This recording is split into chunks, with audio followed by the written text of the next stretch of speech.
À Abuja, Madame Adjam Mounatou Ibrahima, présidente du Parlement de la CEDEAO, a eu des échanges avec le président de la commission de la CEDEAO, Dr Omar Alieu Touré. Plusieurs sujets au menu des échanges. Entre autres sujets, la situation socio-politique de notre sous-région, la préparation du sommet spécial des chefs d'État et le renforcement des prérogatives du Parlement.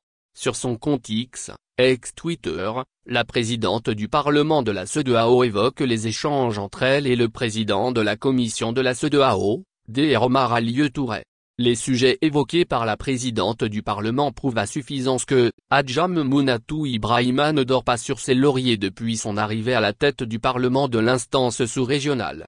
Au cours de la rencontre fructueuse avec le président de la commission de la CEDEAO, la situation socio-politique qui mine la sous-région a été abordée.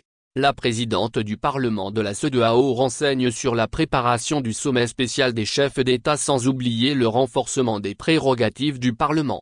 Rencontre fructueuse avec le président de la commission de la CEDEAO, Dr Omar Alieu Touré. Nous avons échangé sur la situation socio-politique de notre sous-région, la préparation du sommet spécial des chefs d'État et le renforcement des prérogatives du Parlement. De belles perspectives pour l'avenir, peut-on lire sur le compte X de Mounatou Ibrahima. L'on se rappelle, 4 pays sont revenus au devant de l'actualité avec le renversement du pouvoir. Il s'agit du Burkina Faso, le Mali, le Niger et la Guinée-Conakry. Avec les États du Sahel, le bras de fer entre la CEDEAO est allé loin. Ils ont quitté la CEDEAO pour finalement construire leur propre, l'Alliance des États du Sahel. Et, en annonçant la préparation d'un sommet spécial des chefs d'État, c'est dire que la présidente du Parlement de la CEDEAO n'attend pas croiser les bras. Elle attend privilégier le rétablissement du dialogue avec les 3 pays du Sahel. Il est impératif de rétablir le dialogue avec ces pays frères et de renforcer la cohésion régionale, écrit nos confrères de TBN, ajoutant que